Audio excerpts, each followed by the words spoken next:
ابن عقیل رحمۃ اللہ علیہ اپنا واقعہ لکھتے ہیں کہ میں بہت ہی زیادہ غریب آدمی تھا۔ ایک مرتبہ میں نے طواف کرتے ہوئے ایک ہار دیکھا جو بہت زیادہ قیمتی تھا۔ میں نے وہ ہار اٹھا لیا۔ میرا نفس چاہتا تھا کہ میں اسے چھپا لوں، لیکن میرا دل کہتا تھا ہرگز نہیں، یہ چوری ہے، بلکہ دیانتداری کا تقاضا یہ ہے کہ جس کا یہ ہار ہے اسے میں واپس کر دوں۔ چنانچہ میں نے مطاف میں کھڑے ہو کر اعلان کر دیا کہ اگر کسی کا ہار گما ہو تو وہ آ کر مجھ سے لے جائے۔ کہتے ہیں کہ ایک نابینا شخص آیا اور کہنے لگا کہ یہ ہار میرا ہے اور میرے تھیلے میں سے گرا ہے۔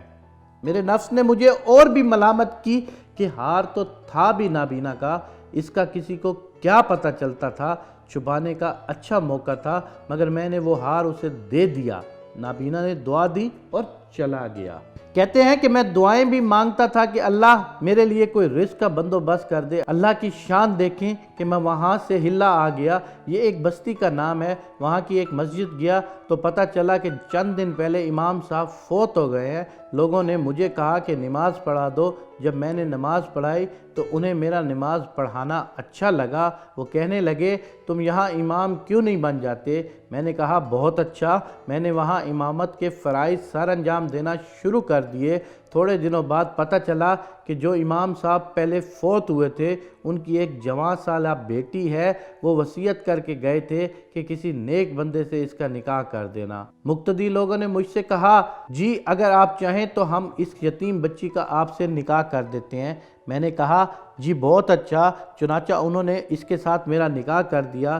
شادی کے کچھ عرصے بعد میں نے اپنی بیوی کو دیکھا۔ اس کے گلے میں وہی ہار تھا جو میں نے طواف کے دوران ایک نابینا آدمی کو لوٹایا تھا۔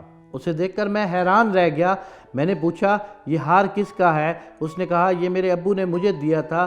میں نے کہا آپ کے ابو کون تھے؟ اس نے کہا وہ عالم تھے، اس مسجد میں امام تھے اور نابینا تھے۔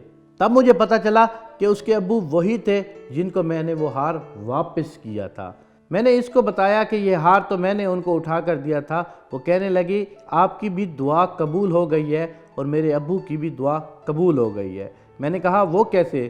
اس نے کہا آپ کی دعا تو اس طرح قبول ہوئی کہ اللہ تعالیٰ نے آپ کو گھر بھی دیا، گھر والی بھی دی اور رزق بھی دیا، اور میرے ابو کی دعا اس طرح قبول ہو گئی کہ جب وہ ہار لے کر واپس آئے تو وہ دعا مانگتے تھے کہ اے اللہ ایک امین دیانتدار شخص نے میرا ہار مجھے لٹایا ہے، اے اللہ ایسا ہی امین شخص میری بیٹی کے لیے خاوند کے طور پر عطا فرما دے۔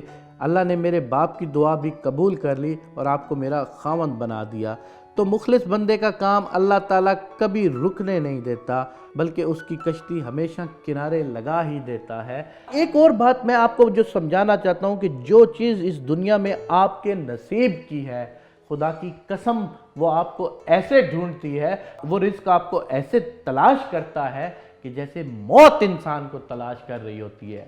کبھی بھی کسی کو دھوکہ مت دیجیے گا، کبھی بھی کسی کا رزق مت کھائیے گا، کیونکہ آپ کے نصیب کا رزق اگر ہے تو وہ کوئی روک نہیں سکتا اس کو آپ تک پہنچنے سے، اور اگر کوئی آپ کے نصیب کا رزق نہیں ہے تو ساری دنیا بھی اس کو آپ تک پہنچانے لگ جائے، کوئی آپ تک پہنچا نہیں سکتا۔ اس لیے اللہ کی ذات سے مانگیے اور اللہ تعالیٰ سے ہمیشہ اچھا مانگیے۔ خدا کی قسم اللہ ہی تو سب سے اچھا دینے اور عطا کرنے والا ہے۔